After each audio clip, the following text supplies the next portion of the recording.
Hello, my name is Bryce Tubbs. So I believe that a lack of structure causes people to not succeed. Extremely important, okay?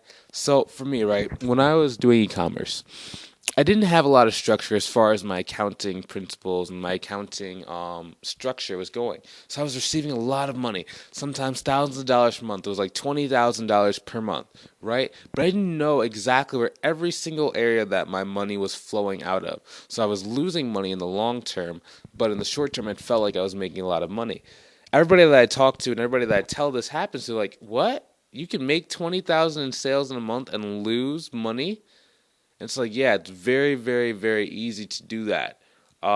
Especially when you have very high business expenses and you really have to manage a lot of people. Okay? So very important. So if you don't have structure, you don't actually know how to keep track of either money or clients or, marketing videos or your admin tax, it's going to cause you to have a really high failure rate. And that's why a lot of people do not succeed in business because they don't know where money's coming in and out of. They don't understand how to keep track of things, and then everything kind of spirals out of control and they have to close down shop. Okay? If you want to avoid this, you want to understand exactly what it takes to have structure and actually be able to get what you want, I recommend you go join my group. There's a link in the description below. Have a great day. Talk to you soon.